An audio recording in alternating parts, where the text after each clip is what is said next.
Morning chapter, this is Professor R. Surendran from Government College of Technology. Next strength of torsion topic la gate 2015 கேட்ட problem தான் பார்க்க போறோம். என்ன problem கேட்டிருக்காங்க?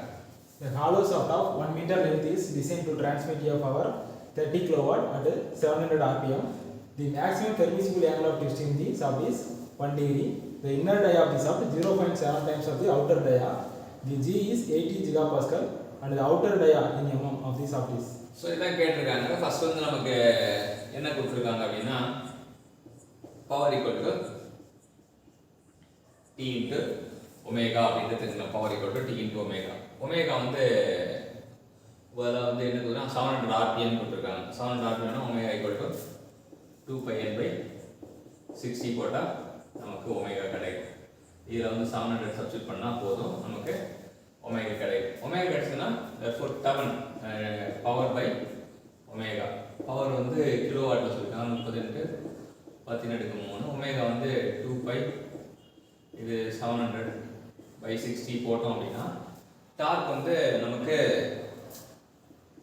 410 Newton metre approximately நமக்கு கிடைக்குது. 410 நியூட்டன் மீட்டர் வந்து நமக்கு அப்ராக்சிமேட்லி கிடைக்குது. டார்க் கிடைச்ச பிறகு நமக்கு வந்து டார்க்கோட ஃபார்முலா வந்து tau = 16T by pi d3. இது சாலிட் ஷாஃப்ட்டுக்கு. இதே ஆலோ ஷாஃப்ட்டுக்கு வந்து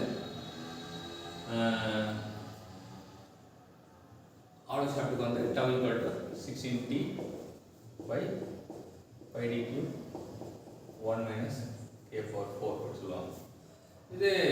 இது மட்டும் இல்லாம டார்க் தெரிஞ்சுனா T/J = g θ / L. இந்த இதுலயும் வந்து நமக்கு இது பண்ணலாம் g θ / L. ஸோ g வந்து கொடுத்துருக்காங்க, தீட்டா வந்து கொடுத்துருக்காங்க, ஆலோ ஷாஃப்ட் லென்த்தும் கொடுத்துட்டாங்க, j மட்டும் இது பண்ணணும். j of the hollow shaft வந்து 5/32 அவுட்சைட் டயா 1 - k/4 இது மட்டும் தான் இது பண்ணணும். இப்போ நம்ம இது போடும்போது டார்க் தெரிஞ்சிச்சு, எல்லாமே தெரிஞ்சிச்சு. இப்போ இது j மட்டும் ஒரு பக்கம் வச்சுக்கிட்டு TL/g θ போடுறோம். TL/g θ போட்டு இப்போ இங்கே ஜேக்கு பதிலாக 5/32 d/4 1 - k/4 மட்டும் கொண்டு வரோம். எல்லா மதிப்பும் சப்ஸ்டிட் பண்ணிட்டா நமக்கு d/4 கிடைச்சிடும். இது ஒரு சிம்பிளான ப்ராப்ளம் தான். TL/g θ இங்கே கீழே வந்து 5 கொண்டு வந்துடலாம், கீழே வந்து 1 - k/4 கொண்டு வந்துடலாம், மேலே வந்து 32 கொண்டு போயிடலாம். கொண்டு போயிட்டா D வந்து நமக்கு 44 approximately 44.5 mm வருது. ஸோ இதான் இப்போ நமக்கு என்னென்ன ஃபார்முலாலாம் யூஸ் பண்ணுறோம் அப்படின்னு பார்த்தீங்கன்னா பவருக்கு ஃபார்முலா யூஸ் பண்ணுறோம். பவருக்கு ஃபார்முலா யூஸ் பண்ணி டார்க் வந்து நியூட்டன் மீட்டரில் கண்டுபிடிக்கும்.